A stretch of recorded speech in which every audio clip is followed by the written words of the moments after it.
Good evening, everyone. It is currently December 14th, 2021, and the time per my computer is 6:07 p.m. I now call this meeting of the Urban Design Commission to order. Pursuant to Chapter 20 of the Acts of 2021, this meeting of the Urban Design Commission is conducted via remote participation.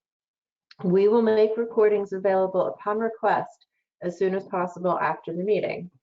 I am Sarah Lewis, the Director of Planning, Preservation, and Zoning for the city, and I'm one of the co-chairs of the Urban Design Commission. With me this evening, my fellow co-chair is Courtney Kirk of the Division of Public Space and Urban Forestry. And we're going to start with a roll call vote of the commission members present. So Frank Valdez. Here. Andrew Aubin. Here. Deborah Fennick. Here. And Tim Talon. Here. Also with me this evening, as always, is Andrew Gorminski in the background, who is the tech guru and planner who tries to keep us cats in order and corralled to some degree. So the first matter of business for this evening is the approval of the October 26, 2021 meeting minutes. Does anybody have any comments or edits? No. So I had one, which I sent to Andrew earlier. Okay. And it had to do with the 50 Webster, the plaza there. A lot of our discussion centered, or some of the discussion centered around the importance of integrating the proposed plaza with the adjacent streets and sidewalks. And integrating that with the improvements at the Webster Prospect intersection. I think it was noted that that was being redesigned as part of the Union Square Streetscape project, that had not yet advanced to the point where it could be integrated into the design or the presentation. So just wanted to make sure that was also reflected in the meeting minutes. Okay. All right. Andrew G, just clarifying, you have received that? Yes, I have. And we All will right, make yeah. those edits. All right, can we go ahead and make a motion that we accept the meeting minutes with those edits that have been provided? I make the motion with the edits incorporated. All right, great. Thank you, Deborah. And do we have a second? Oh, second. I think that was simultaneous. Okay, all right, seconded by Tim. All right, roll call vote. Frank. Yes. Andrew. Yes. Deborah. Yes. And Tim. Yes. All right, terrific. So the our first design review this evening will be for 45 Broadway. However, the package that we have received, there has been a zoning amendment that has passed in the time that this project has been going through the application process. So currently what we have before us is a single building shown in the design that should actually be two separate buildings to meet the zoning ordinance. And while this commission does not review zoning, I am reluctant to have us discuss this building in detail when it does not meet the ordinance.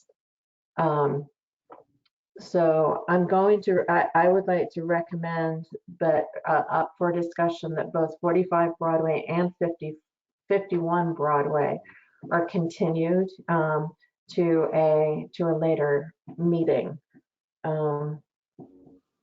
So I'm open to comments or motions on that front.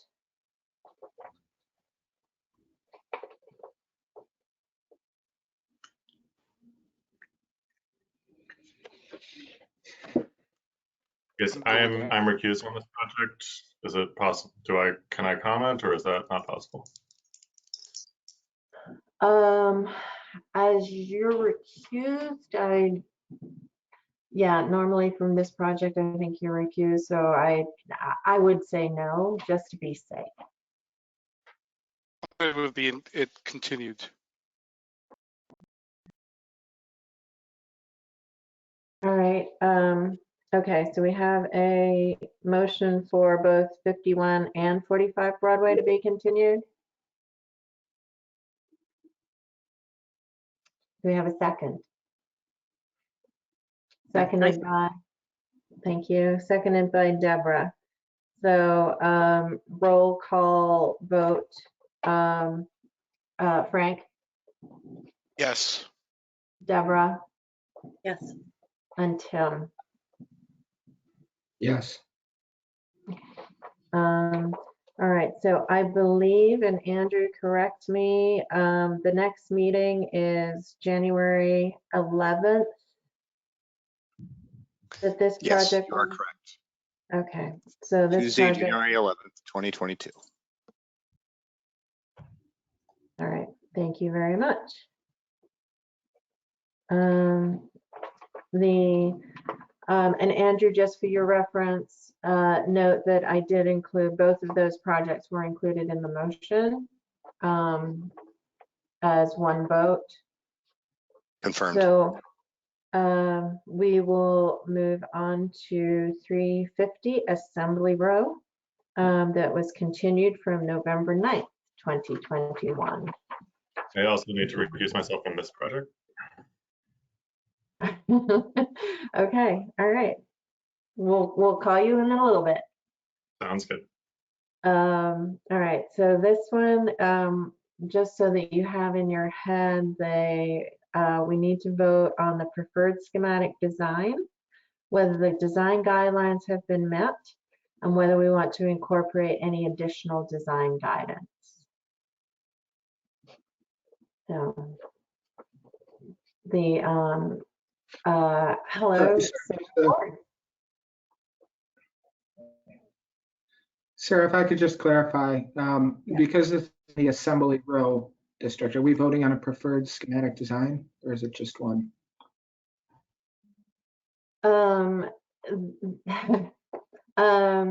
This is, actually, I don't have the presentation in front of me right now. I believe it's the preferred schematic design.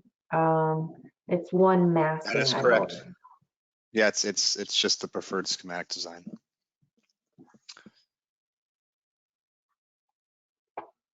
All right. This is Sarah Ford. Sandy and Michael, are you guys on? Sarah, this is Andrew G. I'm working on promoting them. Could those who want to speak just use the raise the hand feature, please? Thank you.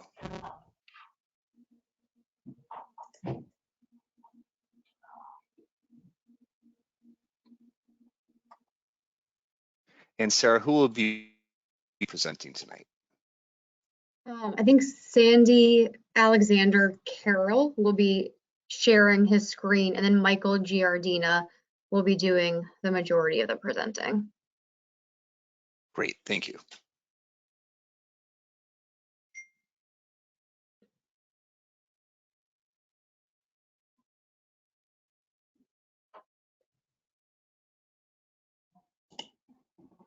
So Sandy, are you able to share your screen?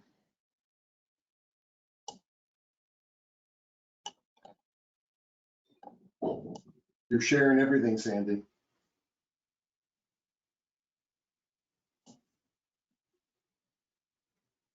Michael, are you sharing are you in video? I'm not for some reason. No. Oh, there we go.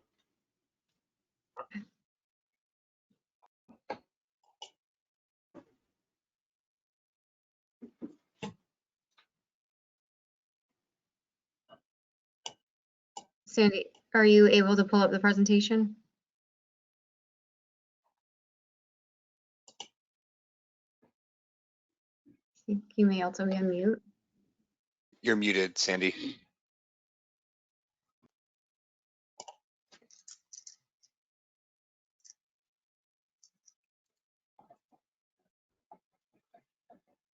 There you go. Okay. Can you see my screen now? Yes. Okay. There we go.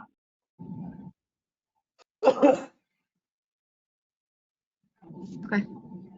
Well, thank you, everybody, for the opportunity to come back and present the project again. We were originally before you on November 9th. You provided some comments, feedback, and guidance on things that we should focus on. So the Jacobs team, we all kind of went back and reviewed the design, and ultimately I'm really excited to present some of those design refinements and enhancements since we last met in November. So Michael, do you want to take it away? Yes. Sandy, next one.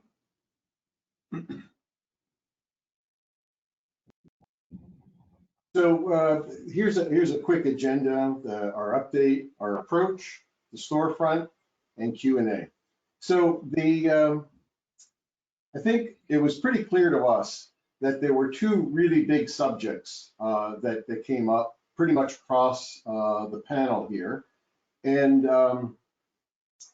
we really thought about those and really found that they were very much on point, and I think hopefully you'll agree, I think made a rather significant change in the project, hopefully for the better.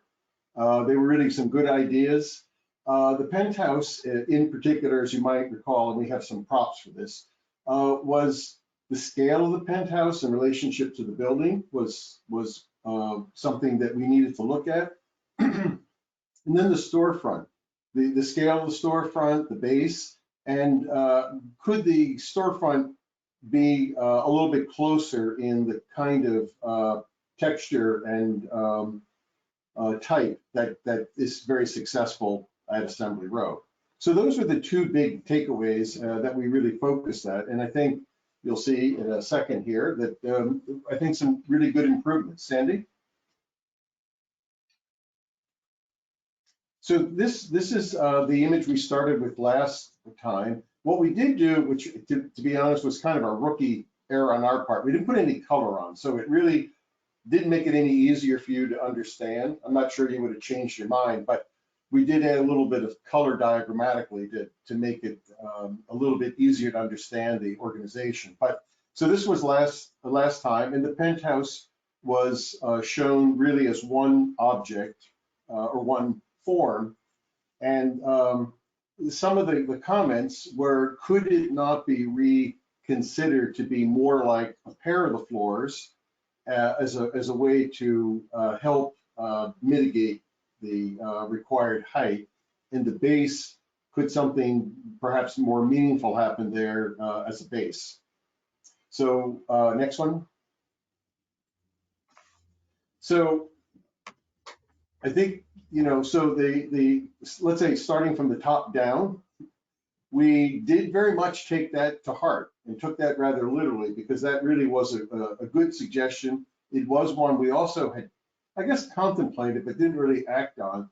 But we took that height and rescaled it, basically 2/3, 1/3. So the penthouse is now configured as what would appear to be 2 floors with a much more reasonably scaled metal penthouse that you'll see later has some sculpted qualities to it. And it really now looks obviously much more like it's part of the building. And that's proposed to be a reflective material done as a rain screen, similar to the rest of the building. We also, you'll see also in some larger imagery, We also took the opportunity to kind of shift around the boxes a little bit. You know, there's nothing mathematical about it. It's really compositional.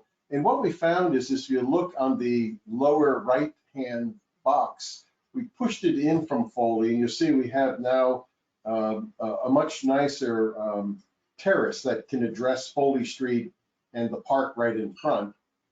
And then the base, we thought about that, and I think we look at this a little bit more as a contemporary object and not so classical. But when you have something that's kind of sculptural, it likes to have a base or a plinth. So we thought that what might be a good idea is to give it a greater sense of density as a base for an object might have. So we, again, this is a bit diagrammatic. We darkened it. We made it a little bit deeper, richer in the materiality.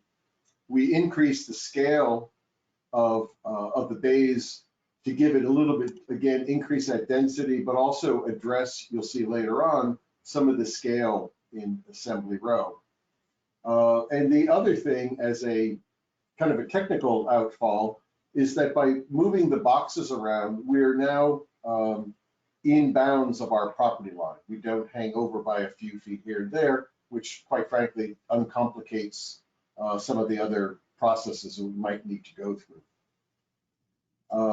So let's go to some imagery there, Sandy.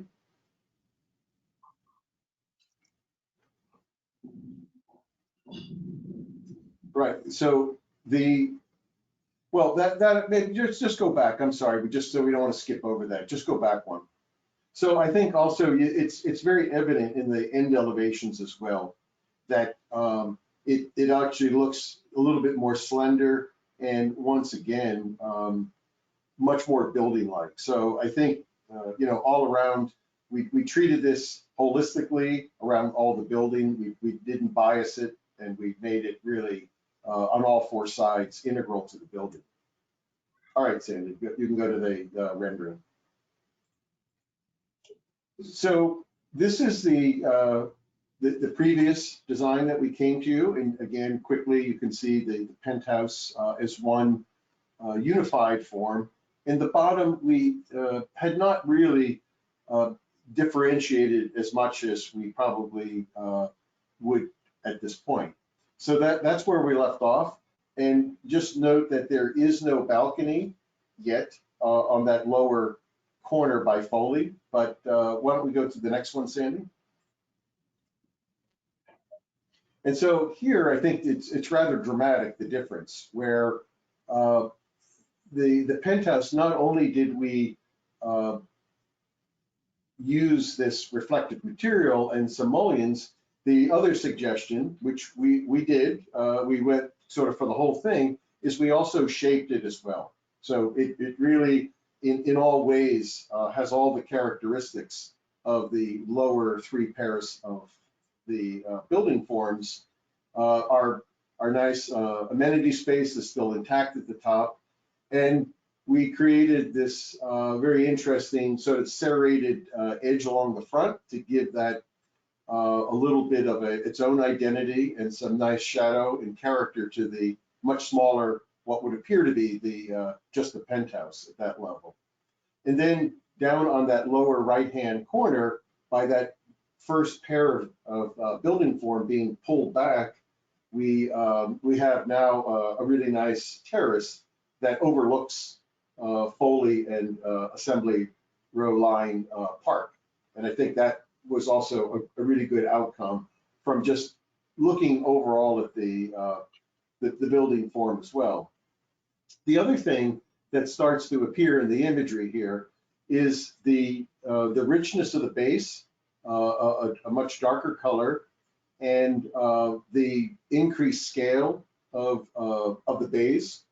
And as we move a little bit closer to the next few slides, how we work with our client on giving the building a sense of day one structure, but also allowing for the individuality that is the hallmark of Assembly Row, where tenants will be able to put their own identity in those bays. So they have their own signage, their own canopies, even infill materials. So there's a little bit of the building comes to the ground to kind of give it some uniformity, but there's also the opportunity for that individuality to happen.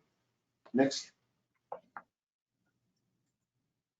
So looking at the opposite corner, at Revolution, where the similar balconies are there, but you can really now see at this end of the penthouse where it's moving in and out as well, and you'd be hard pressed in some ways not to think that that wasn't occupiable floors. So that, and then also on the corner, this is sort of emblematic of what a tenant may be, but I think the point you probably hopefully get is that they're framed openings. Next.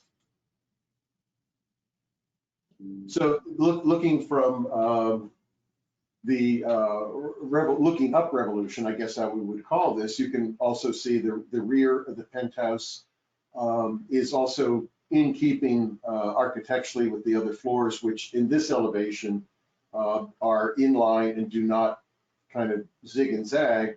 But again, that same reflective material is here, and we get a greater sense of it being much lighter and part of the building, you know, the floors of the building rather than just the penthouse. And then in the lower corner, you can see that this darker base wraps that corner before the back of the house stuff begins. So we take that nice material, and we have a slide which we'll get to in a minute or two, things that we're looking at. So it wraps the corner, and it, you know, so really almost on all four sides we wrap with the you know, a high quality material. 10 minutes left to present. Okay, next. So our material palette is pretty much the same. However, there's two new pieces, one on this and one on the next slide, is the reflective rain screen material that we're now proposing, where you see number 2, which is the penthouse with mullions and the metal frame as the other floors are. And the other materials are still unchanged. You can see a greater sense of this corrugation of the penthouse. Next slide. And then the storefront. So here, zoomed in a little bit, you can hopefully see that we've increased by a factor of 2 or half.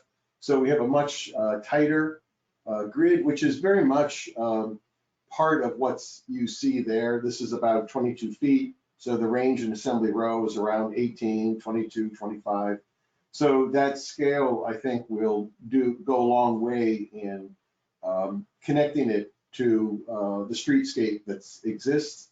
And we're showing sort of diagrammatically that we can't predict, but folks will put different things in between, different kinds of canopies, storefront systems, signage programs. Federal Realty does have a storefront program, which regardless of what we're designing, they still need to be reviewed by our client and have that part of the program, notwithstanding. So the new material is number 2 here. So we're proposing is a dark natural stone material that has a nice texture, either like a cleft face, or if you're familiar in the granite in diamond 8 or diamond 10 finish, or thermal finish, or something that has a real sense of tactility to it, because people will touch it. We don't mind if they do. And it I think will connect people to the material and also to the real great range of other natural materials that occur elsewhere in assembly row.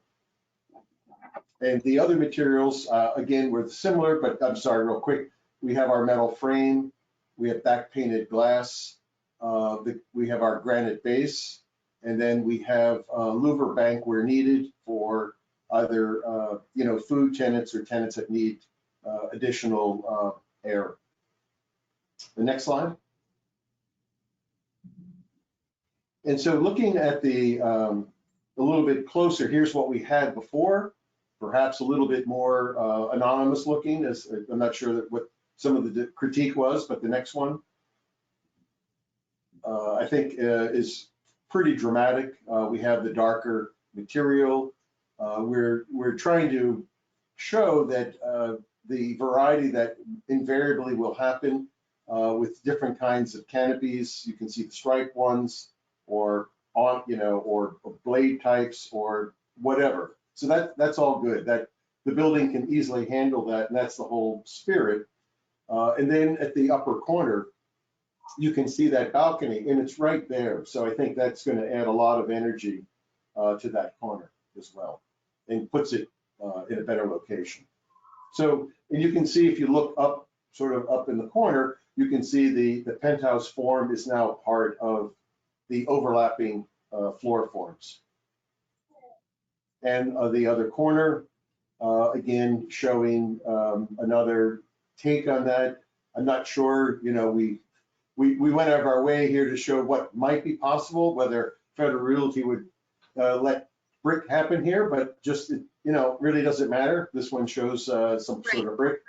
So just to Yeah, go ahead, Sarah. interject, to be clear, what we're proposing on the storefront is the glazing, it's the mullion, it's the dark natural stone. And then as tenants come on board, they would propose the glass canopy that you see in this rendering, or the fabric awning that you saw in the previous one. This example shows what appears to be a brick knee wall. That's not something we're proposing as part of the base building. If a tenant were to come along and propose that enhancement modification to their storefront, that's certainly something we would be open to, consistent with our storefront guidelines. All right, next one.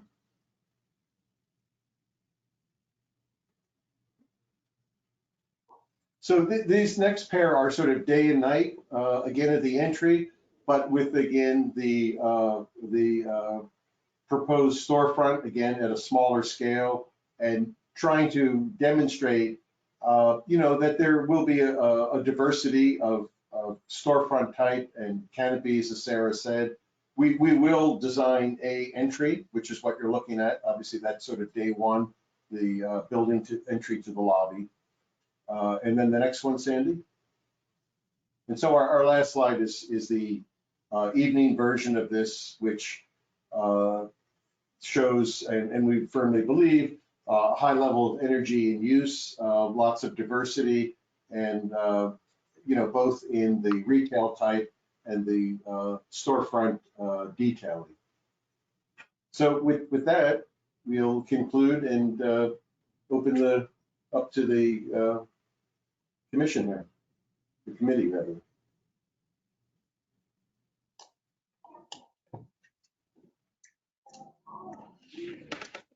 Well, thank you for the presentation. I have a couple of questions first. Along Foley Street, well, on either end of the building, with the change in massing, did the sidewalk sections change at all? No, the ground floor stayed exactly as it was. All we did was, we previously had a balcony, a terrace rather, on the second floor on Revolution. And we just shifted the building towards Revolution to instead have that terrace on Foley Street. Okay. And But the then, ground floor stayed exactly the same. okay, great, thank you. And then a question about the penthouse and its materiality. Are you proposing the same fins, the vertical, two-story vertical fins as are on the lower stories, cladding the penthouse as well? Yes. No, not on Foley and Revolution. Those fins are not proposed at the penthouse level. Oh, Oh, no, not, sorry, I was talking about facing assembly. Perfect. Okay, then yes. yeah. Yeah, what you see there is the same architectural element. Okay, thank you.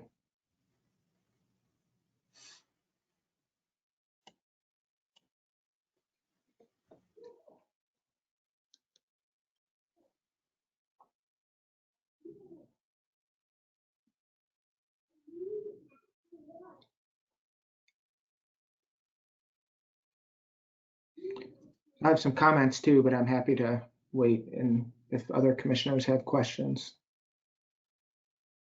Go, Tim. I had some of the same questions you had, Tim, but I do have one question about what looks like a public space on the penthouse level facing, I think we can see it up in the top corner there. Yeah, what is that space? I'm sort of intrigued by that, and that having sort of like a different expression than the rest of that facade. I think that sort of unmasks the emptiness of that floor.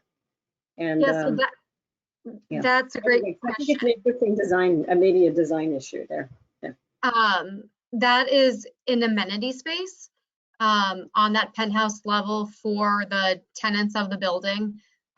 We'll have some restrooms, a kitchenette, a couple of conference rooms, the ability for that interior amenity space to spill out into this amenity outdoor terrace as well. And also the ability for tenants to use that space for more formal gatherings as well. Thank you. Yeah, so I'm intrigued about whether you had thought about expressing it or not. And I'm not 100% sure, I think it would be maybe something to study, but it feels like a funny area of light coming out, and and I don't know if it, I appreciate having that functionally.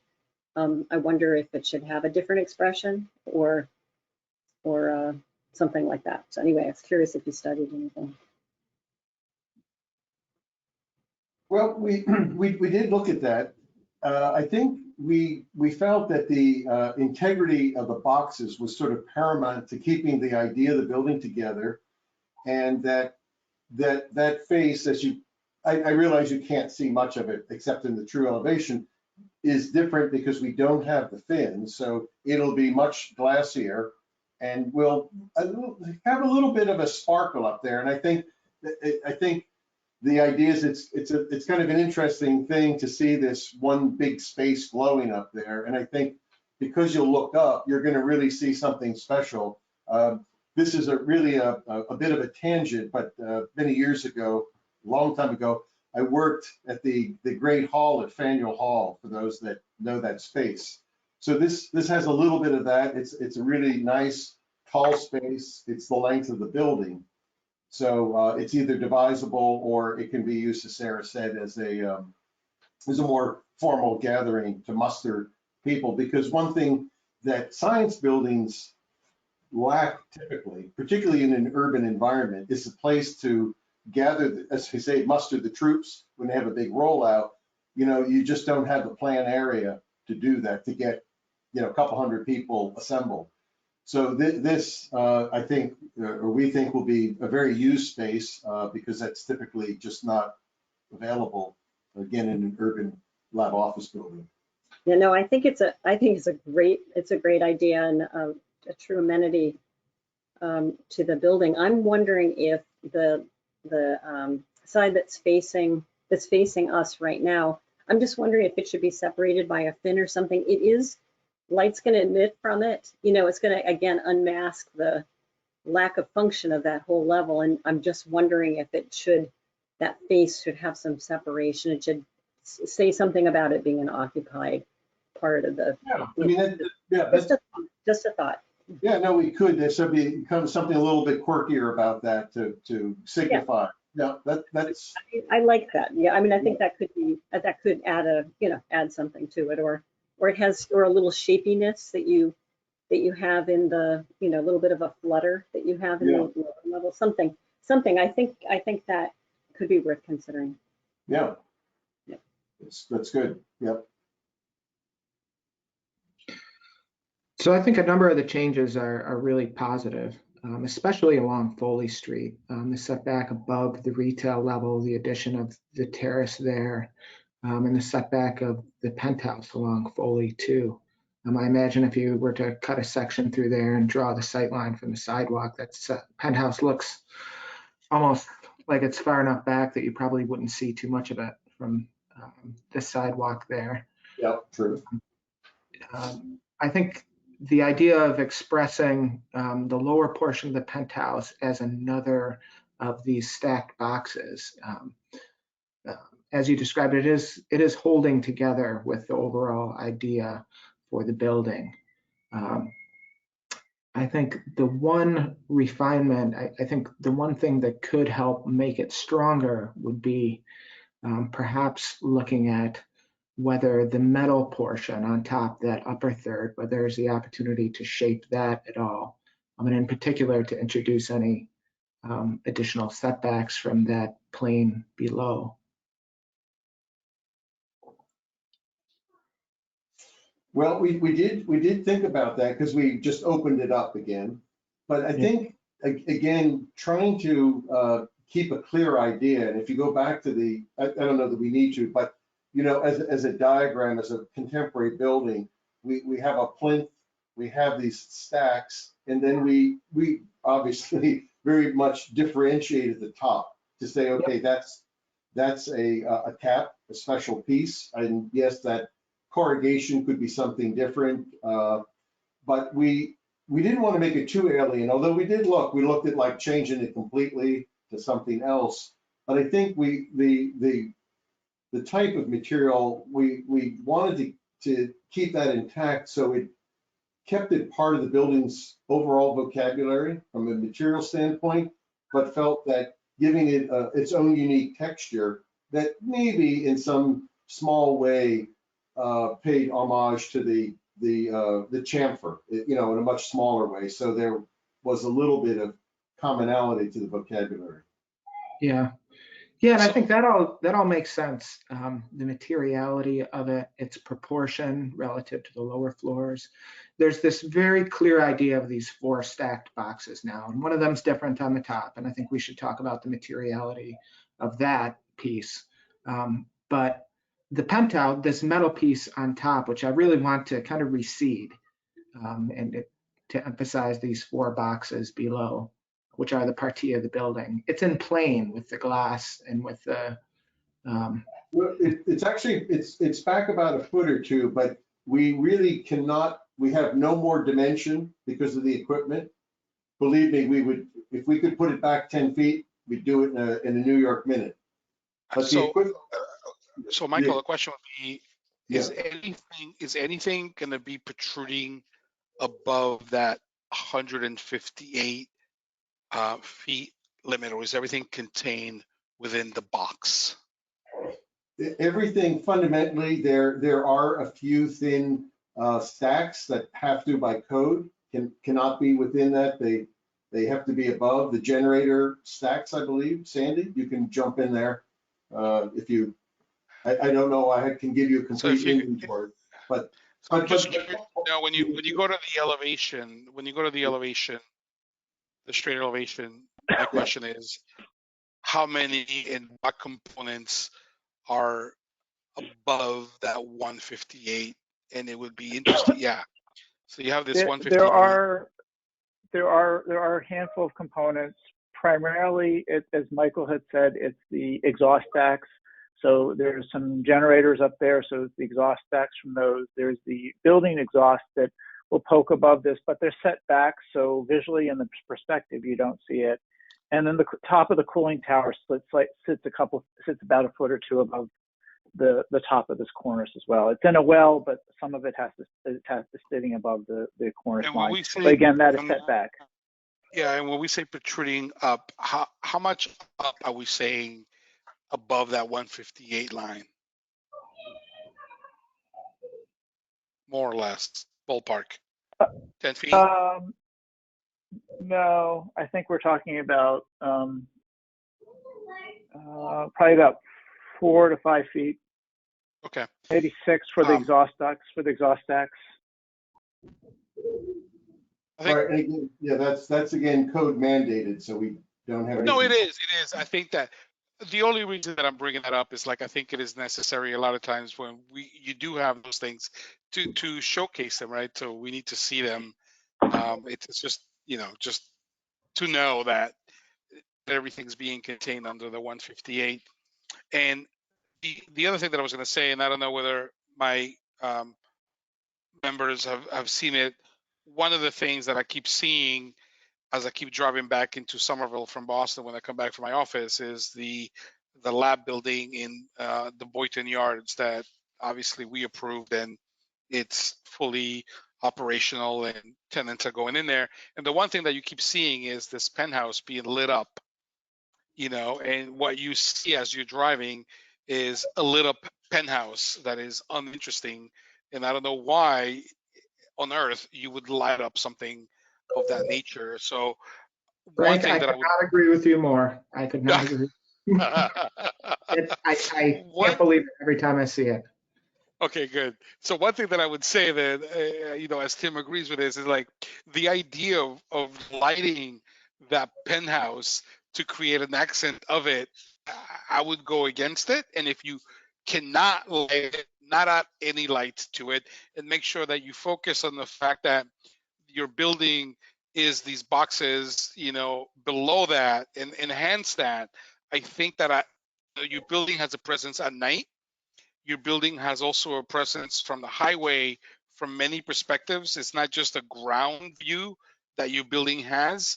It is also perceived in different perspectives as you drive around different areas of Summer, whether you're 93 or different areas.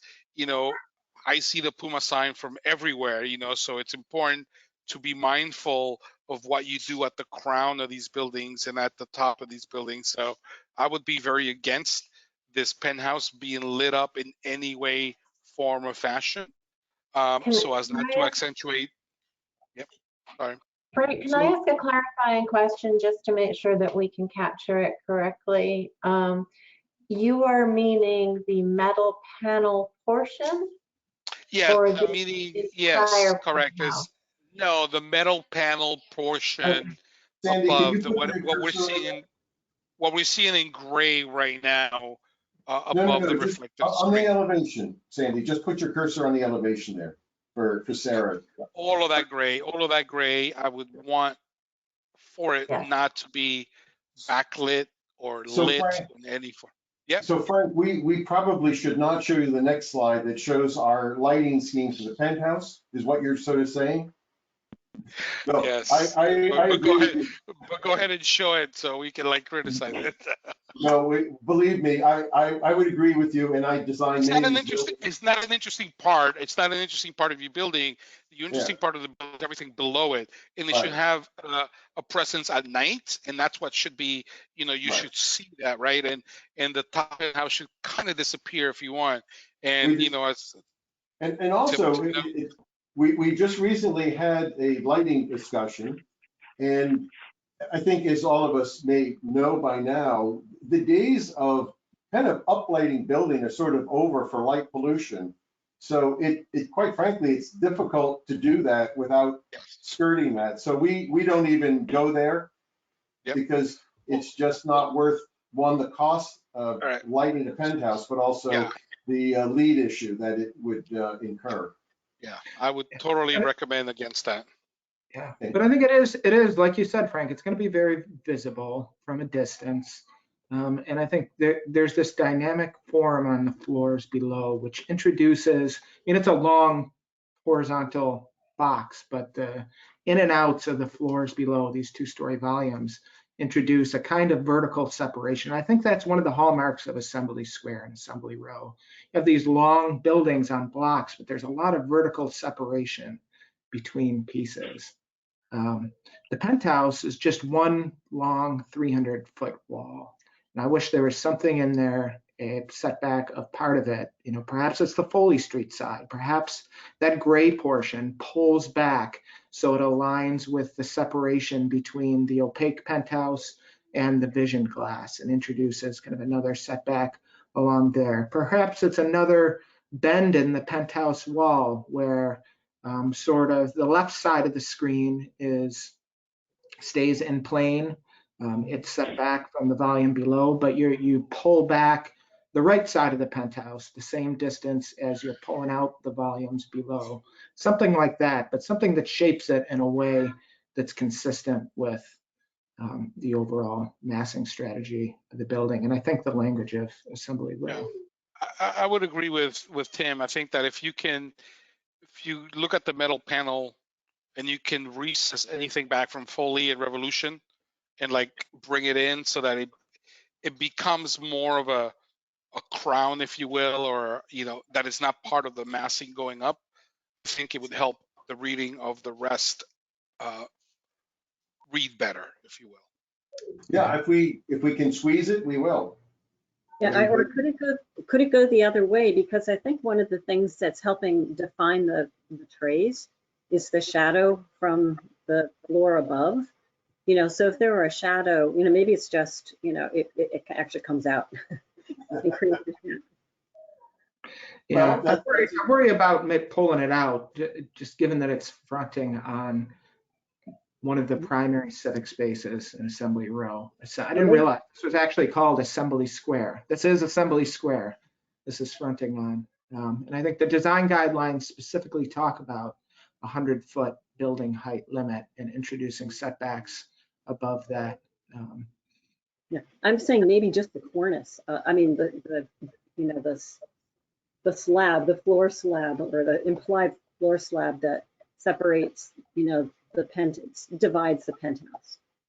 You know, could come forward and create some shadow. I agree that, I mean, I think something should happen up there too. It is still a little too unified.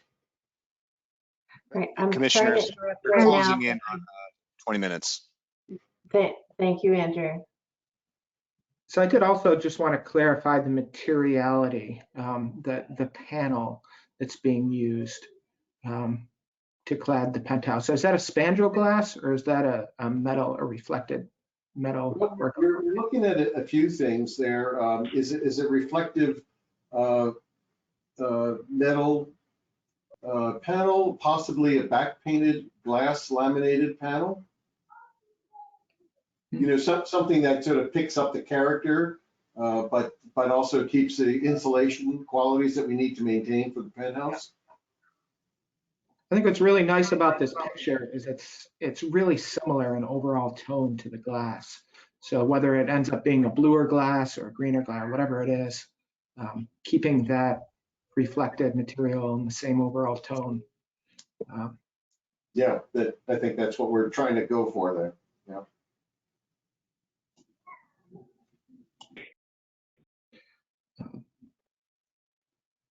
I did also want to touch on the base of the building and talk about that a bit. Okay.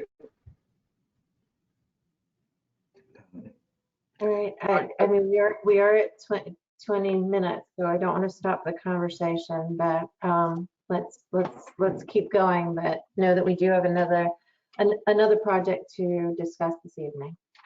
Okay. So I appreciate the material, the dark stone, and the strategy of infilling between those piers with tenant-specific storefronts. As I look at Assembly Row overall, I think one of the things that many buildings have done is kind of erase the neutral pier. So the storefronts have come out and in many cases kind of overtaken and incorporated that pier in their storefronts. In some cases, it's the actual storefront itself moving out and by a couple feet and capturing the pier within it. In other cases, it looks like it just wasn't part of the base building. It's clad in wood or it's clad in other tenant-specific material.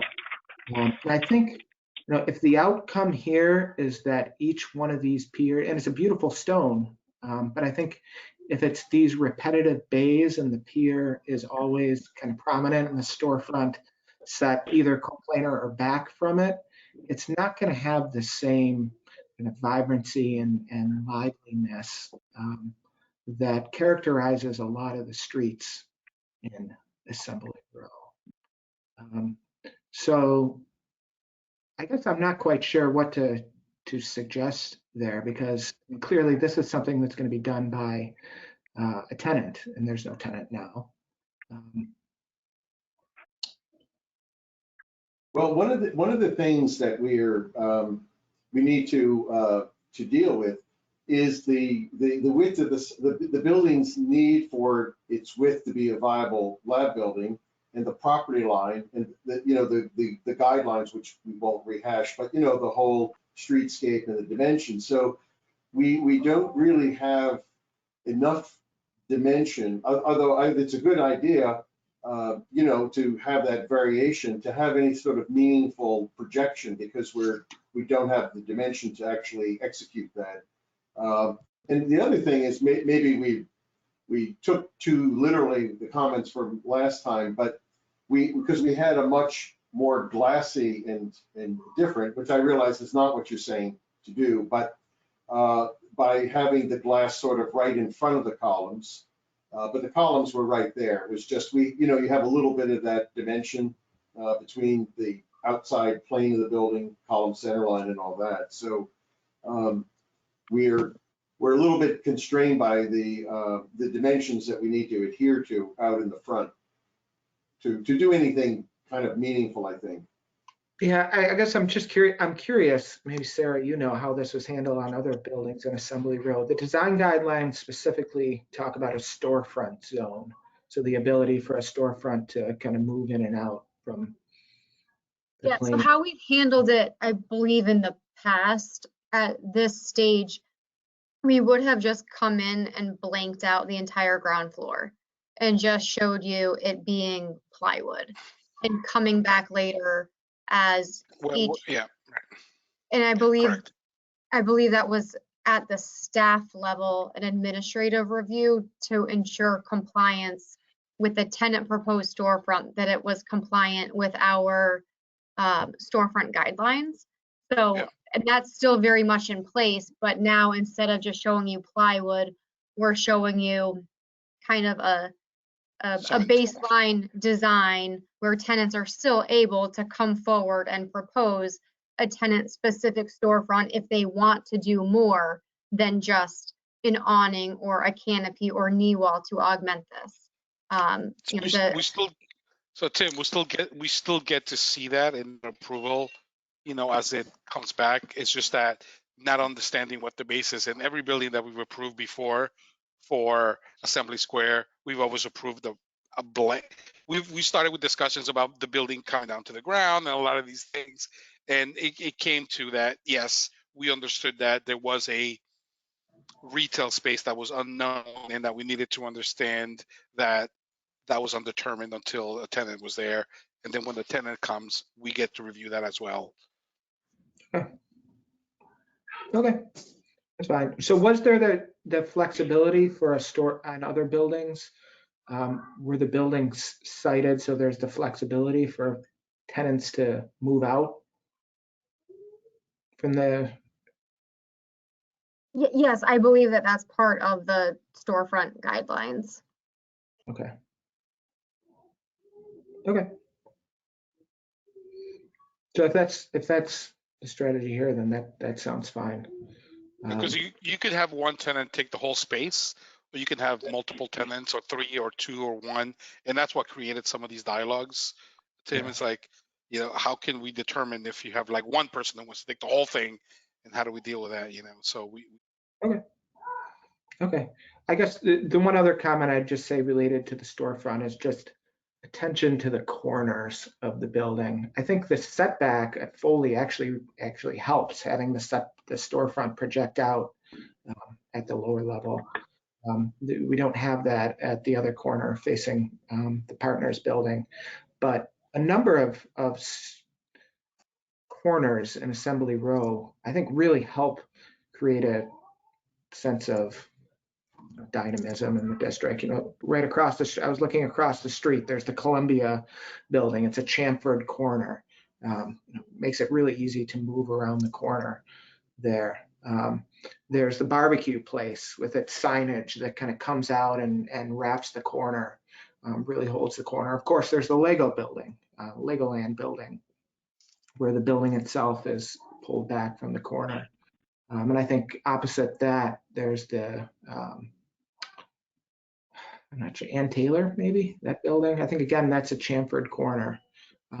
So I think, you know, if storefronts are going to come back, I think that would be something just to highlight as something that would be good to pay attention to and make sure there's the same flexibility within this base building design to create really, really dynamic corners, especially this one.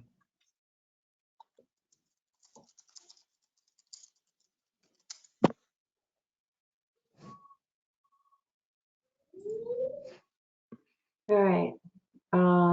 So are we ready to make a vote? Yes. All right. So the first is, and it sounds like we do have the preferred schematic design. Regarding the materials, do we need to make a vote? Are there comments on the materials that we want to address? I guess, do we need to, if we want to recommend to the planning board that a on-site mock-up be prepared? Is that something we should vote on, or will that, in this district, will that automatically be done? We can recommend that as additional guidance. Okay. So the first vote is if we are to vote on the preferred schematic design. So can I get a motion to approve schematic design as shown? Yes. I'll second. Roll call vote.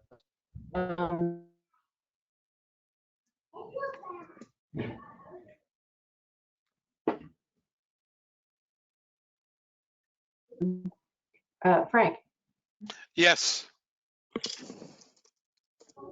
Deb, Yes.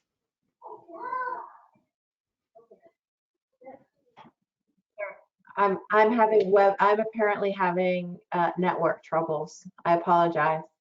I vote yes. And Tim. Thank you. All right, the next vote is whether the design guidelines have been appropriately met. Yes. All right, so I have a motion by Frank that the design guidelines have been met. Can I get a second? Second? Seconded by Deborah. Roll call vote. Frank. Yes. Deborah. Yes. Tim. Yes. And the third vote this evening for this project would be, is there any additional design guidance you would like to incorporate? So I've heard that Tim would like to request an on-site mock-up for the UDC to review materials. Are there any others before we take a vote, before we make this into a motion? And we talked about incorporating additional setbacks at the penthouse in keeping with the,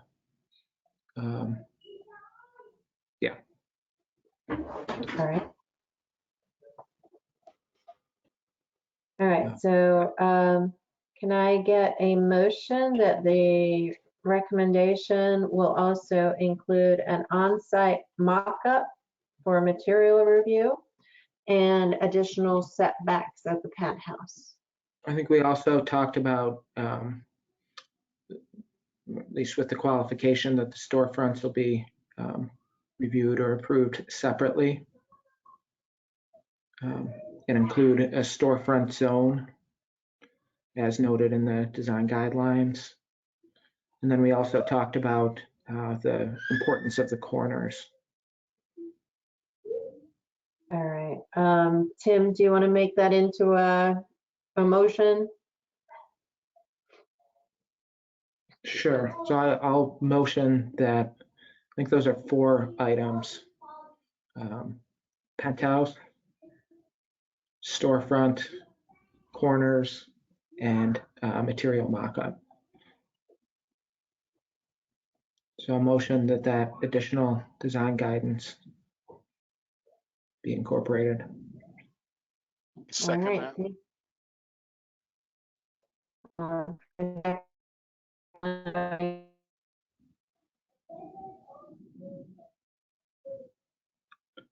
think we lost Sarah again. I Cut out, vote Sarah. Have a second that by Frank. Roll call vote. Frank, Yes. Probably yes. am I frozen again? Yeah, I heard, but I'm a yes. yes. Thank you. Okay, Tim? Okay, thank you. Sorry, folks. We might have to have somebody else chair the end part of this meeting. All right, so those are the votes on 350 Assembly Row. Thank you very much, team. Thank you.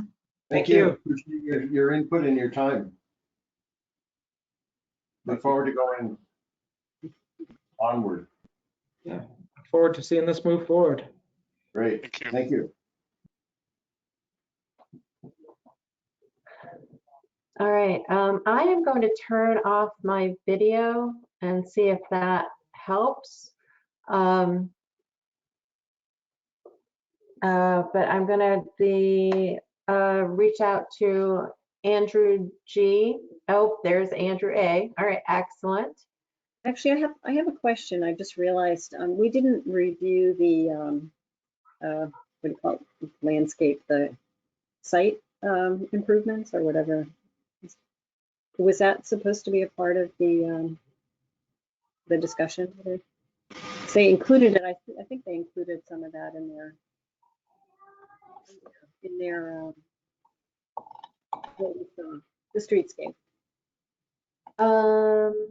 That's a very good question. I believe because Assembly Row is sort of slightly different than anywhere else in the city, I believe there are standards already in place for most of those things, but that is something I will have to follow up on to double check on that one. That's a very good question.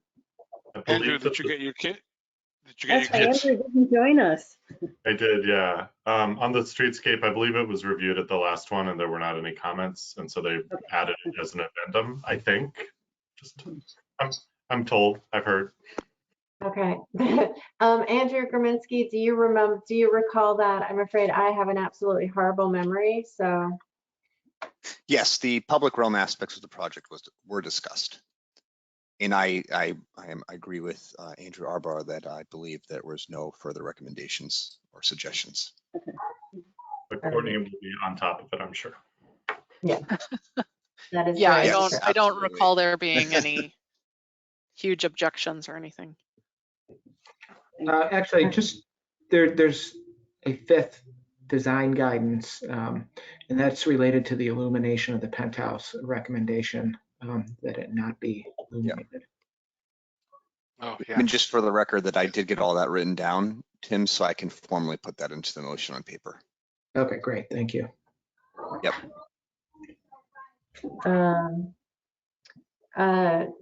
So just for clarification, can I get a verbal okay from Deborah and Frank that can be added? I'd really rather do a Yes. revote just to be safe because the motion has changed. Yes, I agree Okay. with that So, comment from Tim to add that. And I do too. okay. All right. Thank you. That's sort of I think that's a little messy procedurally, but at least we're on the record. So thank you all. Okay, Andrew A., you can come back again. All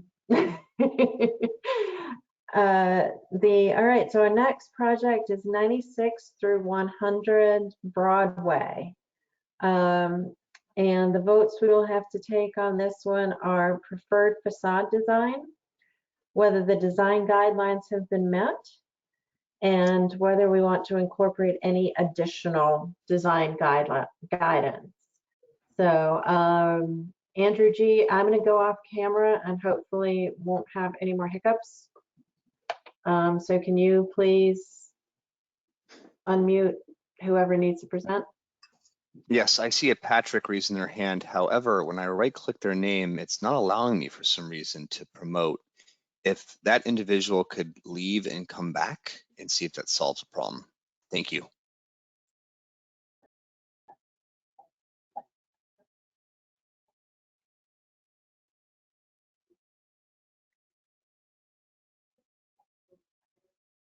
Hello, Andrew. Can everyone hear me? Hello. Yes. Yes. Andrew, there's no, Good to see you that again. person that you talked about is not part of this team or project, so I'm not sure who that is. Oh, it must but, have just been an error. Some might have probably Yeah. accidentally hit their hand. Are you the only one presenting tonight, Stephen? Yes, I am. Yeah. Got it. Floor is yours.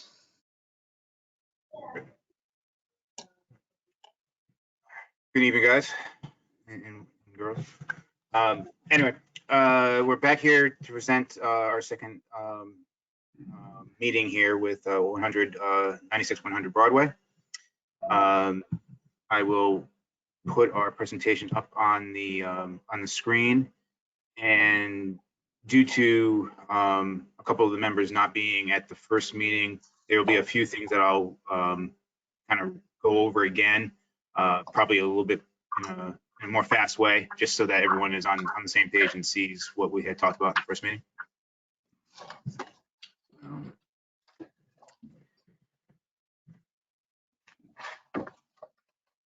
So 100, just a quick location of 96-100 Broadway. It's between, just off of McGrath Highway, near the public library, Somerville. Next slide here just kind of gives you a more overhead view of where we are in the relationship to the public library and the site itself. And again, this will come in later to the design of the facade is the access or the fact that the public library has one of the few areas on Broadway that steps back and allows for a more distant view of the streetscape.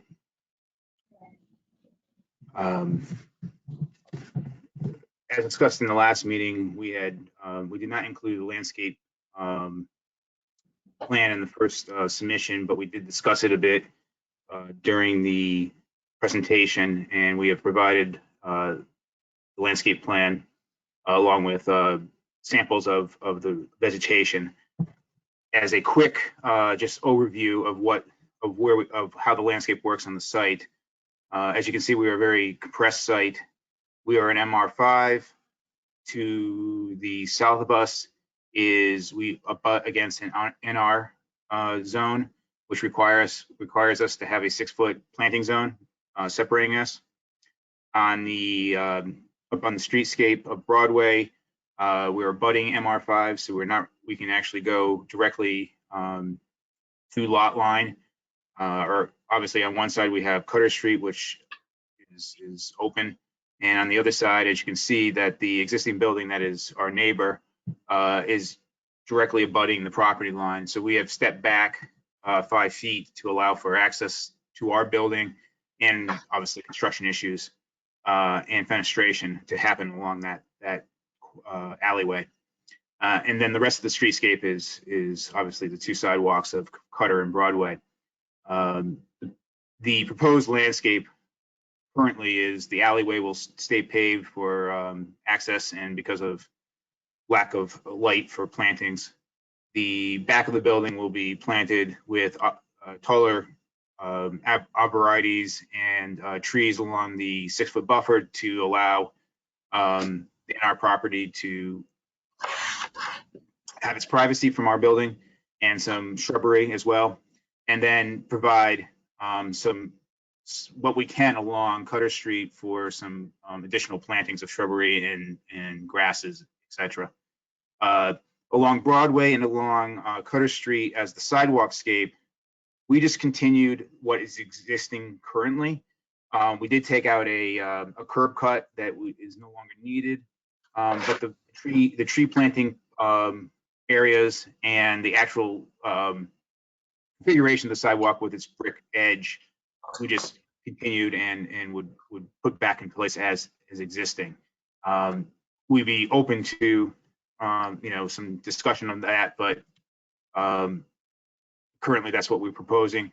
Along Cutter Street, there is only one tree that is currently there.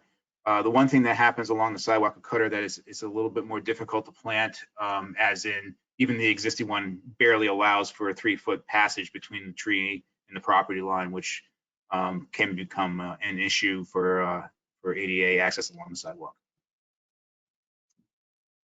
Previous presentation was we had gone and done 3 versions that were very much varied, and to open the discussion for the site.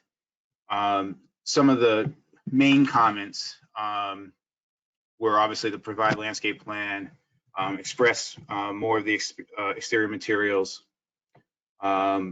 explore more or talk about more about the depth of the facade, and then develops a couple options from our original discussion that work with the corner as a design element, which the design team had presented as one of our things that we're trying to accomplish, and then to as one of the schemes to sort of even though it's working with the corner, but present a forward primary facade on Broadway and a secondary facade on Cutter Street. So the design team, I'll just go quickly for the people who have not seen the plans. This is a MR5 building. It's 5 stories. It's 21 studio units, so that will play into the design of the facade and sort of the schematics of what's going on. But as a general gist, the basement plan has commercial space and utilities and some amenity space for the units above. The main floor, first floor along Broadway, has a complete commercial space, and then the residential entrance, lobby, and elevator, and then bike storage and trash on the same level as well, open to the alleyway. Above varies as the floors go up, as setbacks and setbacks take place and push back, but it varies between 7 units and 2 units as we go up. But they're all studio units. As you can see, as it goes up, it sets back, and then once we get to the 4th floor, the setback provides common space for the building itself, as in the units themselves are being studios are fairly tight, so we're trying to open as much space as possible. And the 2 units on the 5th floor get their own outdoor space, just again from the setbacks. Any spot or any space that is not used for outdoor space, whether it be these terraces or on the roof plan here, minus the mechanical area, will be green roof. We use the development incentive, so we're going. It'll be a green / passive house design, and the any opportunity that we have to use horizontal services to up the green score is what we're doing. So to review the next 3, the schemes that we have going forward, the design team chose from the last presentation option 3, which was what everyone wanted to pursue on the design team. And then we designed, basically took off of that and worked in the 3 different some 3 different versions of that we can have comments on and hopefully move to push forward. So the first scheme of this is basically where we took and made Broadway the more prominent facade and lessened Cutter Street. And as an overall design scenario for all 3 schemes, we looked at, because this is a studio building, it is, I shouldn't say that, it's a commercial on the base and a studio building above for units. So we looked at studio lofts and what that represents as a residential typology.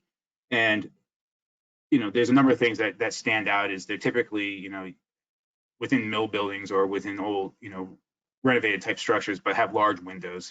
And we also are going with that because we, as a small space, you want to be able to open that up to the most amount of light and make the space feel larger. So, our windows are not just thin, or just, 3 feet off the ground or something. They're full size windows, floor to ceiling. So this allows that sense of space to be in the unit to become greater. And it also allows, it starts to define what the exterior of the building will be, because these large windows are taking up the mass of or most of the facade mass, and it will kind of dictates the structure. Along with that, we've looked at some of the buildings down at the other end, kind of on the other ends of Broadway, and the traditional buildings have the pilaster with large windows and then infill between them.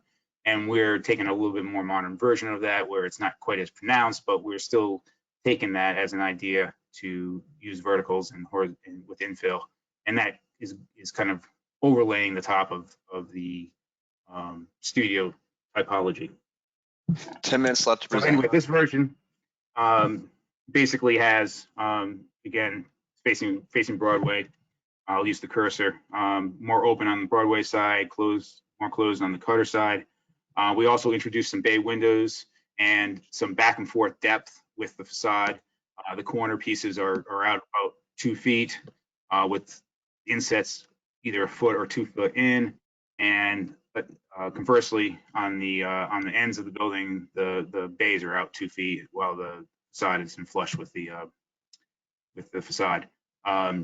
We also took into account the commercial spaces along Broadway, where they use masonry with storefronts, and we define our kind of our two areas of base as storefront, as you can see here, storefront on the corner of Broadway and Cutter, again with masonry accent areas. And then we also delineate, i.e. Close down a little bit that openness for the residential side, so that there is a slight and minor difference between the scenarios, so that there is a feel that the commercial space is different than the residential. This is just other views of this first option, where again, this is along Broadway, Cutter Street, and this is the back of the building, where it becomes a little less ornate, facing either the NR zone or the side of MR5 to the east of us. Material wise, I'll just pick the facade up top. The white is generally metal panel. There is some different color metal panel potentially with the dark and the orange here.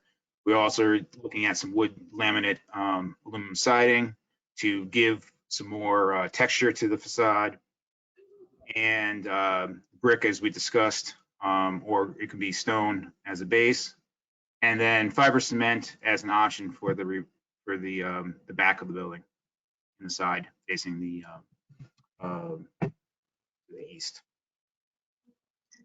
Option 2 takes the same form of the building, but then says, okay, what do we do the corner as a solid piece? And a solid piece, obviously, with openings, but how does it react versus the difference between, a frontal, and this is more looking at the building as a wraparound through the corner, and but being the corner piece being more of a solid element versus open. And same materials, again, delineation between commercial and residential. And I'll just go to look at each side of the building for you guys. Broadway, Cutter, and the reverse back of the building. And then finally, our third option, which is opening the corner up, and it's more of really a wraparound and having more to do with the building as a whole. Again, keeping some of the major elements from the first two schemes, and then continuing that with just a little bit more infill versus solid. And again, I will touch base on the other options here of the, elevations of Broadway Cutter and the rear elevation. So that is in general what we have developed since the last meeting. And I will open the floor to you guys for comments.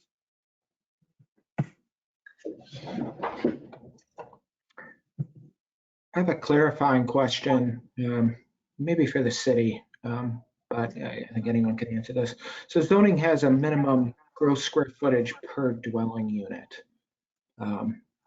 It's for an MR5 district, I think it's 850 if it's a net zero ready building or 100% affordable. Is this building with these small units meeting that requirement?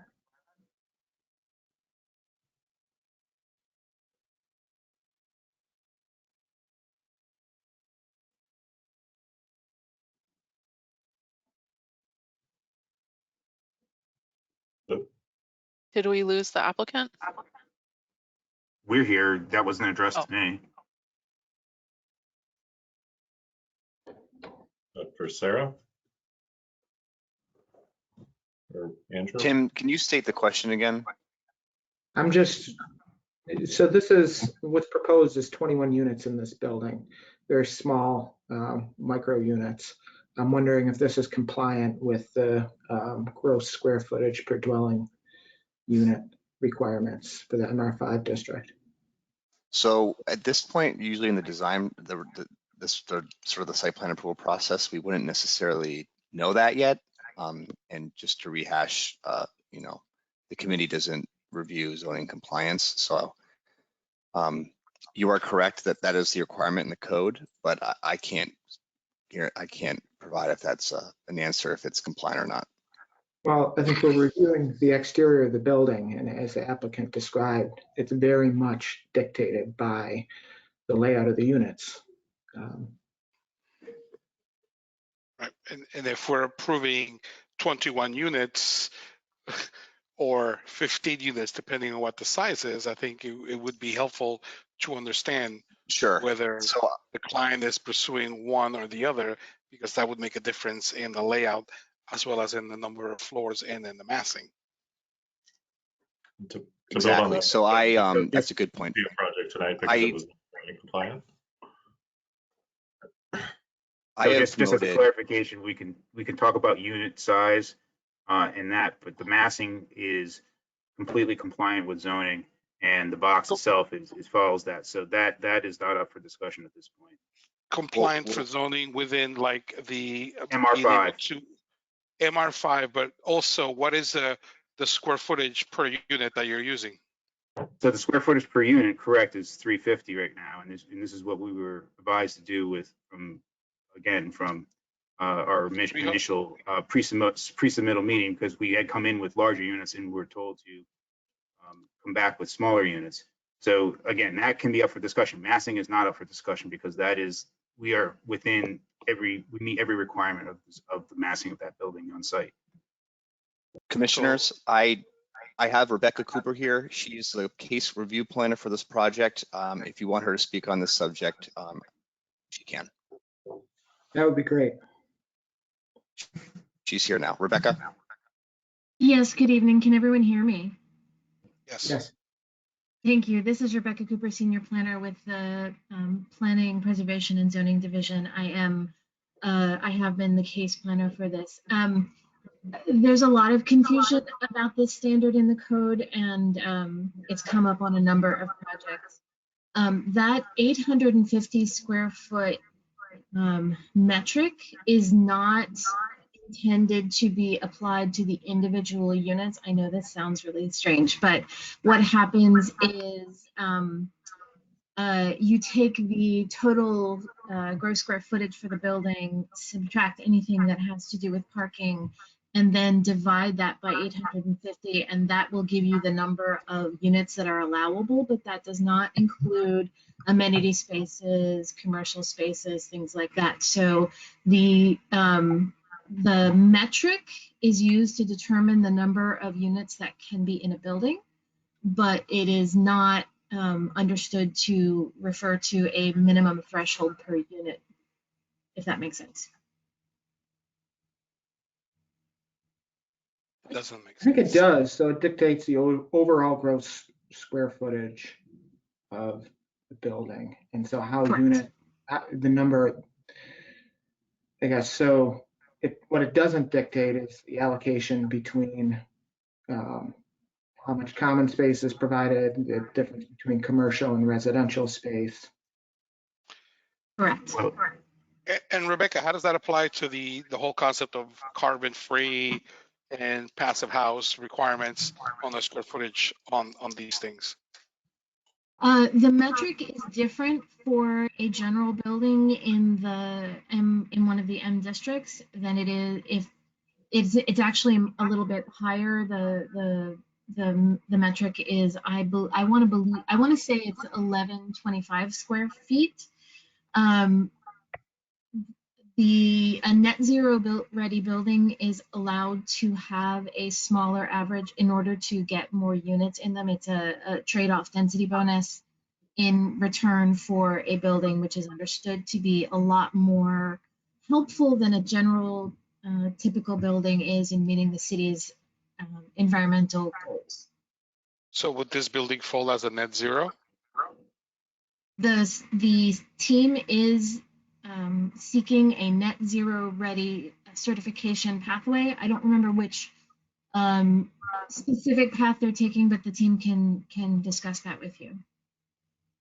yeah, we have not decided yet whether it's passive house or net zero path that we're going to follow, but either way, they're very similar, and we're going to do that part of the requirements to meet the developer incentive. Yes, and this is Rebecca again. The standard is that they will have to, when they come forward for their meeting with the planning board, they will have to have decided that and begun the work on their certifiability. They will have to achieve certifiability.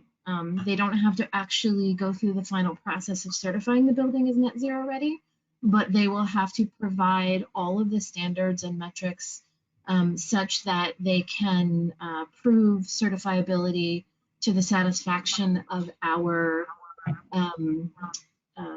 my Office of Sustainability and Environment colleagues.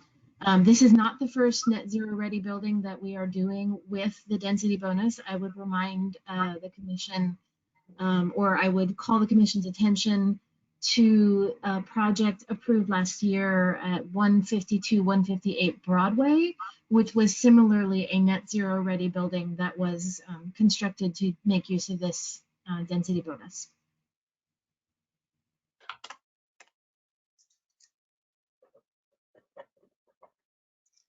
So just to clear, I just want to, and I'm sorry to keep going on, and thank you for the explanation, Rebecca. It was very helpful. I just want to make sure we're reviewing what we're reviewing. So it's 850 gross square feet per dwelling unit. So if pursuing the net zero ready building, so that's a minimum gross square footage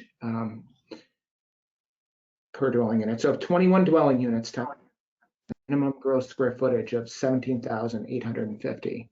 But if the average unit size is 350 square feet times 21, that's 7,350 square feet. So that means about 10,000 square feet in this building would be non-residential space. The commercial space currently is 6,000 square feet to start off with. So then you start looking at the corridors and and amenity, and now you're getting close. Yes. Okay.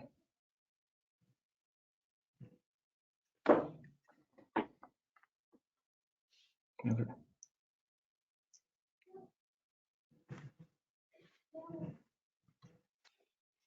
So I think that I'll just close this line of discussion. Yeah, I think that answers my question about that. I think its compliance can be reviewed at the staff level and then by the planning board with those requirements. I will say in general, I have concerns about the applicability of this type of housing in this area. We see in Boston, Austin created kind of a thoughtful series of compact unit design guidelines that was tended to help ensure quality of life with units of this size. And it was specific not only to kind of urban design considerations, but higher proportions of amenity space, locations of amenity spaces, common spaces within the buildings, very specific unit requirements.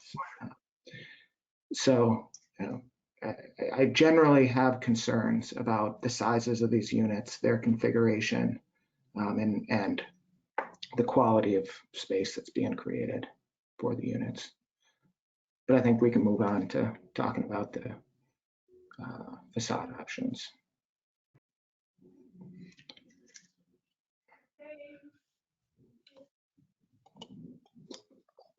I'm happy to jump in and do landscape too if we want to. If you guys need a second. You want to do landscape first, and I'll bring it up. Sure.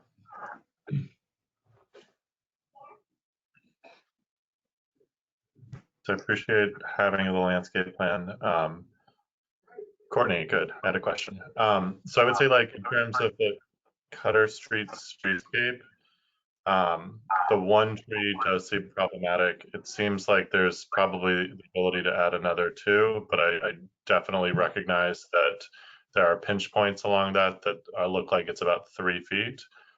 If they were to extend the paving like they've done in that 2-foot zone adjacent to their building farther down, can the passable area be technically over the property line in order to get some halfway decent sized tree pits on the back of curb on Cutter Street? I see the possibility of that happening. Okay. I think So it's something yeah. that, if you are advising that that's a recommendation that you would like to make, I think that this team would benefit from some additional time with the PSUF staff to talk more about their landscape plan. Yeah, I would definitely recommend that. I would say prioritizing the addition of 2 trees along Cutter Street. Right now, it does seem like they could fit in there if we were to scrap that plant bed. And that plant bed right now it's about 32 feet long, and it's only providing 4 grasses and 3 shrubs. Which it just feels like being able to get some trees in there would be a little bit better. I think in the renderings, it looks like that art space has a window on that side too. So the ability to sort of come up to the art space and engage with it, bringing the paving to the edge, seems like it could be advantageous. I recognize that that's going to screw up your green score. And I think the place where you... Sorry. Let me give you a couple little things. One, it doesn't, so to answer your one question, it doesn't mess up the green score, but there is I guess I don't have a better way of showing it. This is probably the best. There is a drop in elevation. It's not, we're about, the first floor will end up being about 3 or 4 feet above grade at that point. And we're not opposed to what you're presenting or suggesting right now. I'm just wanting to let you know that it wouldn't be as flush as it would be up on Broadway. Yeah, I think that's fine. I think it can still be elevated and still be accessible from an art space vantage. I think where you can earn some of it back, if you do end up needing it back, is that grass that we have back there behind the building right now really has sort of no ecological value and isn't usable from a tenant perspective either at 6 foot. I think that you could take the planting, honestly, from the fence to the building and provide a stepper path through that space and just really plant it out and let it be full planting, because nobody can use that for anything else. It's just sort of a dead zone that somebody has to, weed whack every once in a while. Yeah, and that would be fine. And then I would also really strongly encourage a greater amount of species diversity. Right now we have 1 perennial, 1 grass, 1 shrub, and 1 tree. So it's about the bare minimum that one could do in terms of a plant palette. And I think that there's room for greater diversity in terms of resiliency and ecological diversity that would, if this is a net zero project, if this is a passive house project, some of those ideals should carry through the landscape as well. Yeah, and that would be fine. I mean, And with that in mind, sorry too, I think the path, if it's not designated a material right now on the right-hand side of the building, but if that were to be permeable pavers, I think that would be advantageous as well. And that would be fine as well, yes. and if I can comment on a couple of things, Rebecca and Sarah and Greg, I think that it's very important to understand at this level and why we get involved with this and why we're asking the right questions. If it's going to be a passive house project, for example, and you look at the renderings that are being proposed and working on a couple of passive house projects, there is a certain criteria on the amount of glass and open glass related to the massing of a building when you're doing passive house. So obviously an analysis is necessary to be done to understand that, you know, if it's going to be a passive house project, the amount of glass that is being shown is probably not going to be something that's going to be compliant on this building if it's going to be pursuing passive house, and it needs to show that. So if we're approving a project at this nature with the amount of glass that is showing, and they're saying it's going to be a passive house potentially, but when passive house analysis is done, the amount of windows that is being shown is really going to show that you can't really approve it as passive house. That creates a problem. It creates something that I would like to understand. So if somebody is proposing a passive house project, I would like to see something at least at the beginning that says that they begin a study of the passive house so that I can say, yeah, you know, you're heading in the right direction. But I can tell you from experience that the amount of glass that you're showing would not be able to pass passive house. So that's one of my comments. The other comment that I would say is like, you're showing glass on the massings, but you're really not showing anything of windows related in the plans. And I would love to see how your windows relate to the units in the plan so that we're also capable of reading that. Right now, everything just shown as a poche. And I think that it would be beneficial to actually see the development of your windows in plan as you have them developed in massing as well. Another thing that I would point out is that you're showing the transformer in the back of your building. And typically I would tell you from my experience that the utilities in Somerville, Cambridge, or Boston will not let you put a transformer in the back because they typically want to have access to a transformer by a car or a truck so that the truck can get within proximity, within like 5 to 10 feet of the transformer. I have no idea how a truck would be able to get access to the back unless there's something that I'm not. It's right on Cutler Street. From Cutler Street, so there's no. So it's from Cutler Street. So that's not. So that's completely open. Okay. Yeah. Got it. So that's completely open. Okay. So it wasn't clear from that. So okay. So that's that. And then the other thing that I would like to see as well is understand a little bit more from an elevation perspective. What is it that you're intending to do from exhaust and fresh air intake? Are you exhausting through the sidewalls? Or are you exhausting through the roof? Are you bringing fresh air intake through the sidewalls or through the roof, through an ERV?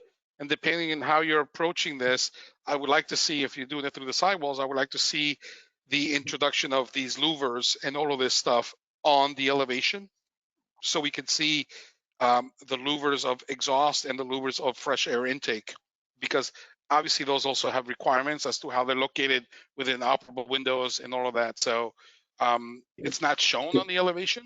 So it's not shown because we're going through the roof. Okay, so that's clear. So I would like to make that for the record that everything. And for the most part, the units will be using split systems. So the on the roof plan we have the mechanical. Oops, sorry, I'm driving badly here. We have a whole screened off area for the AC units and stuff. And again, we can expand that a little bit to make any of the fresh air requirements that are needed. Right, but the fresh air requirements has to be supplied differently from the condensing units on the roof that bring in heating and cooling, and you have to have some type of an ERV either on the roof or you're bringing fresh air from the sidewalls. So I think clarification as to how you're dealing with the fresh air intake and the exhaust of your dryers and the exhaust of the the facilities inside the kitchen and the bathrooms. Just a clarification that everything is going through the roof and nothing will be going through the facade. I think that would be a condition. That's our intent. That's our intent right now, correct? Okay. My last question that I would have is like on the presentation that you're showing towards the end, you show some materiality and you show some, on the renderings, you show some orange and some white and some gray, but I'm having a confusion of understanding which is the metal panel, which is the wood laminated aluminum, what is the white. So I think a more clarification as to which of those materials are being applied to the building and to the facades, I think would be helpful.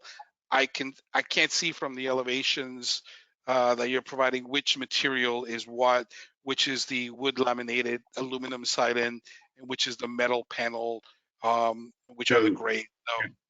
So clearly, I mean, we call out the metal panel from white in the grays, and there's no other white and gray, so those are metal panel. The only clarification would be is what is wood laminate versus the metal panel, and it differs on each one, but on this one, basically all these infills, anything that's infill would be the laminate, wood laminate. And just more clarification, I guess, would be better. I think that I understand that. Just more clarification on that would be necessary. It's just not clear for me right now on that. Yeah, and then just to address your net zero comments, I fully understand. We fully appreciate the fact, and I understand that you have to do the calculations to make sure that this all works. And there's within that there is one the fact that depending on the type of glass we use, whether it's double or triple plane, we could potentially get that score.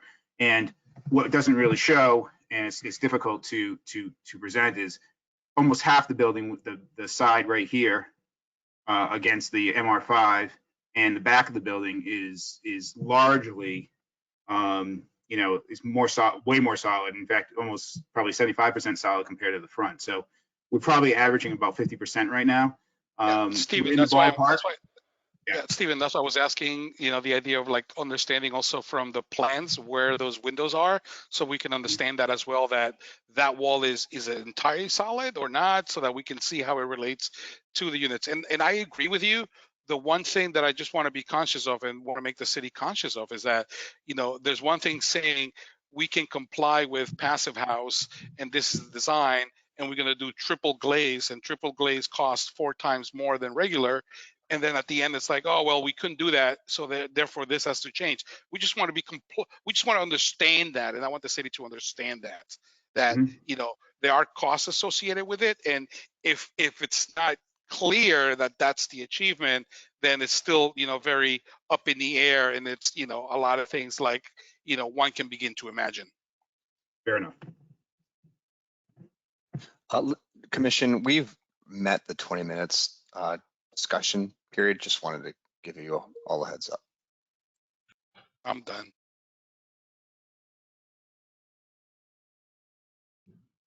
There we go. I'm off mute. So I think for me, this is a unique building, and then it's providing these compact units within it. So for me, I come back to the question of what is the opportunity here? Is there a way of expressing the individual units on the facade with the design of the elevations? For me, I think and I think we should give some options or some direction on one of the options here. For me, the option that begins to get there is option 2, which addresses the corner, which has been identified, as a visible corner from the library. But then within that volume, isn't just framing a single piece, but is starting to break it down into individual discrete pieces. What I wish was that on the Cutter Street side, facing Broadway, there's a 2-story bay and a 1-story bay, windows right next to it, that's mirrored on the Cutter Street side. I think what would make this stronger is if there were the 4-story expression facing Broadway, and on the more residential scale street if that were to step down to 3 stories south of the white panels. I do have some concern about the materiality that's proposed, these smooth metal panels. I'm not sure, it's, I mean, does East Cambridge or East Somerville, does Broadway have kind of a vernacular character to it that one would want to pick up on here? I don't know. It's tough to say, but it feels like, for a residential building, they feel like commercial materials. I think the wood laminated aluminum siding is starting to get towards the palette that, maybe a warmer palette that could be in keeping with the residential character of the building and other buildings on the street. But for me, it seems cold and out of character with its surroundings, especially the kind of stark white panels. This feels like more of a diagram to me than a building that really conveys, or an image that conveys materiality. One other comment on materials, it feels like there's very clearly a front and a back, and the use of the fiber cement panels on the back of the building facing neighbors. Perhaps the side of the building facing another project that is likely to get covered at some point, one could imagine. And I do wish that lighter colored tan material on Broadway at least wrapped the corner a little and held that corner. Maybe it's to the gray setback. One could say, well, it's going to be covered eventually because of fiber cement siding. But the back of the building facing Cutter and Broadway, it would. Yeah, it feels underdeveloped and very much like a back. Yeah, Tim, I agree with all the comments that you've made. In particular, the materials that have been chosen. I think again, I had trouble seeing this as a residential building, and also I think the starkness and the sort of surface of that white frame, which is I think in all the schemes, I think is also, even if it were a softer material, well, maybe a softer material would make a big difference. But I think as metal panel, I think it's too aggressive, and also I see this as a commercial building. I mean, it's reading more as a commercial building to me. But I also agree that the second option is the most successful one. So. I think if it was a metal panel that had maybe a patina to it or a texture to it or something like that, I mean, so as a, I mean, obviously we're metal panel, there's, to your point, multiple options of that. I mean, there's the something that is more utilitarian, which would be towards the corrugated side, with profile to it. And then there's, this end of it, which is more flat. And then there's probably a little bit in between. I guess the question is how far do you push it to one end or the other is I guess would be my question to everyone, because we went one way, but if you go the other way where it's corrugated metal, is that the look that we're really looking for as well? I'm not really sure about that as a material. Yeah, it's a combination of the starkness of the white, and it's so distinct from the other colors. It's very, very cool. It is diagrammatic, where once you start to panelize it, there's no sense of panelization, and that sort of thing. That will start to, help manage the scale. Is metal panel the right? I don't know if corrugated's the other, maybe not a help either, but I do think it's worthwhile looking at different materials and to find, something to find a way to integrate the color and the frame so it's not as aggressively distinct from everything else.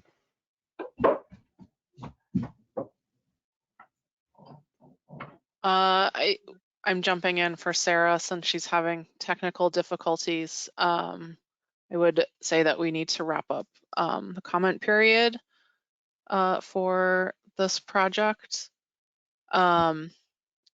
it's what I'm hearing. It sounds like you all are leaning towards option 2 for a preferred facade design. Is that correct? Yes. Are you comfortable voting as a preferred facade design? Yeah, I think the applicant doesn't need to come back with another 3 designs.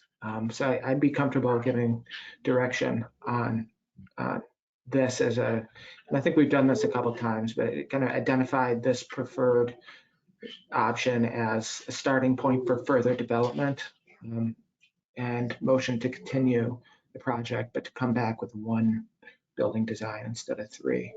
And I would agree.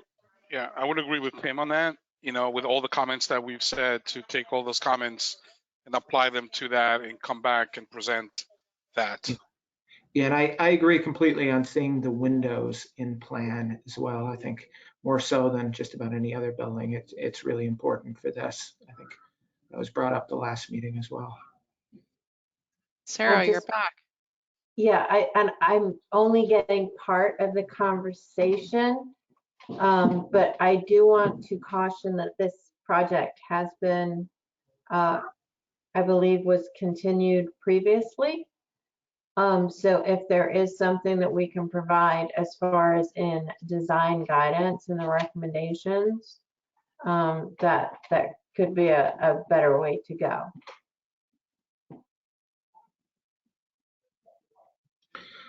I mean, I think we've talked about a lot of additional information being needed to really fully evaluate this, as well as a number of, again, explicit design guidance. I think what we had suggested was providing guidance on 1 preferred direction, the one on the screen, option 2, as the basis for further development, and then continuing the project to a future meeting.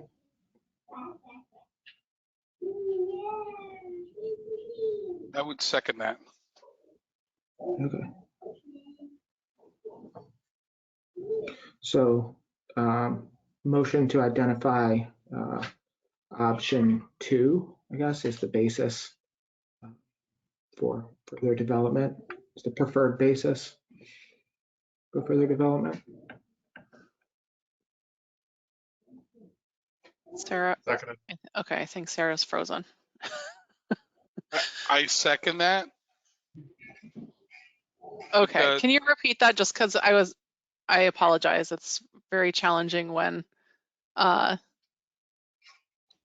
co-chairing in technical difficulty periods.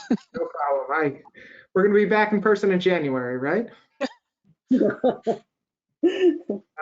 So motion to identify option 2 as the preferred design option as the basis for further development.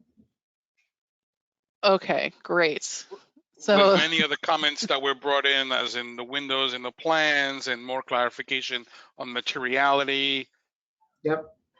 Okay, so why don't we, since Tim motioned to take a vote for option 2 being the preferred design, Frank, I feel like you were seconding that. Like, let's take that vote first. I second that. Yes, I second that. All right, great. Roll call vote. Tim Talon. Yes. Andrew Arbaugh. Yes. Deborah Fennick. Yes. Frank Valdez. Yes. All right, great. So it's a unanimous vote that option 2 is the preferred facade for this project. And I think you all have some specific design guidance related to this facade, correct? Yes, but I think our next step would be to motion to continue for the applicant to come back addressing the comments that were made.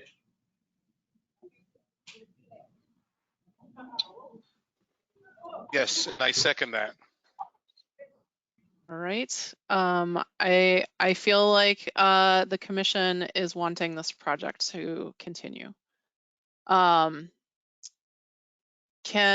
you provide I think what I'm hearing in summary for the design guidance that you would like to see further clarification on, just to be more specific, is around the aluminum material. That there's, it seems a little commercial, not quite residential. It sounds like there's an underdeveloped backside, and the side that is facing 94 Broadway. And some more opportunity for landscaping adjustments and more trees. And let's see here, what else did I write in my notes? Plans to show windows. Yes, the windows, that the plans, the floor plans identify the location of the windows so that the unit plan can be assessed in relation to the windows, correct? Yes.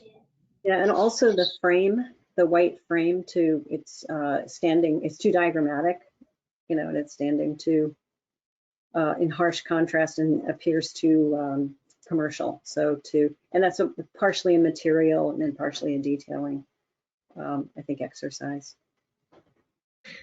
Yeah, and so I think it's not just clarifying the materials, but it's looking at different materials as well. I mean, and I look at, you know, it doesn't have to mimic what's around it, but look at, you know, each of Somerville's commercial districts has a feel to it. You know, maybe Davis Square is the strongest in having a kind of a palette around the red brick, and Broadway is less defined, but look for clues in the buildings.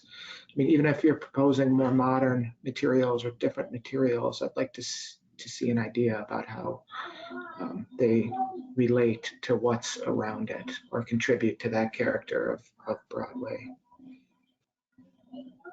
Okay. Yes, Andrew. I don't know what you're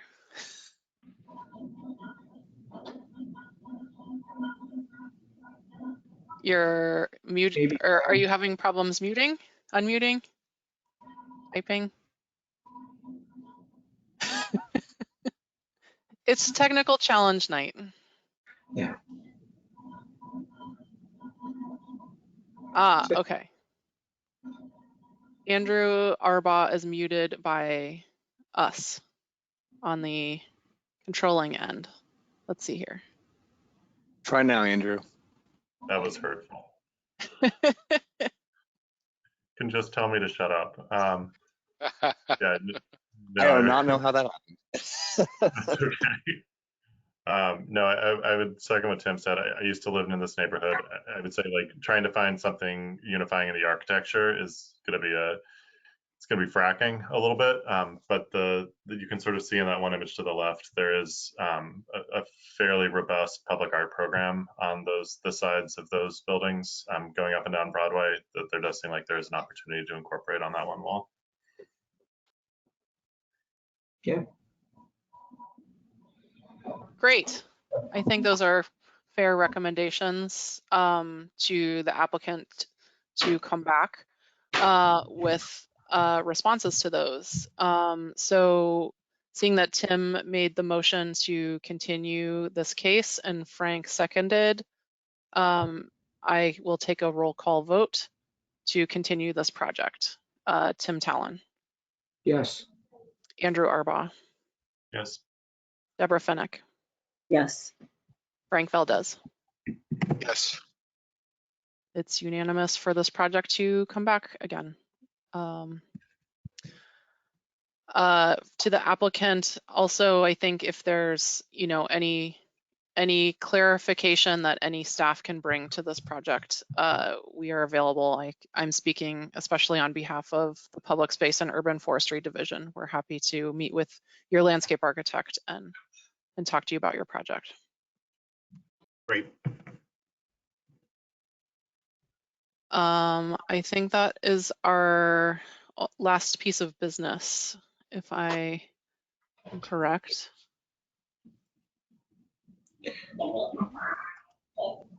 Correct. Andrew- Last order of business would be to close the meeting. All right. Do I have a motion to And end for- the meeting? And I for motion- clarification, we are not meeting on the 21st, right? Just to call it out. Yes. Okay. Yep. Meeting has been canceled due to a lack of a quorum. I second that motion to adjourn. All right. Motion by Deborah, seconded by Frank. Roll call vote to end the meeting. Tim Talon, Yes. Andrew Arbaugh, Yes. Deborah Fennick, Yes. Frank Valdez. Yes. All right. Thank you, commissioners and applicants. Have a good night. Thank you. Good night, everyone. See you next year, right? See you next year. Right. Okay.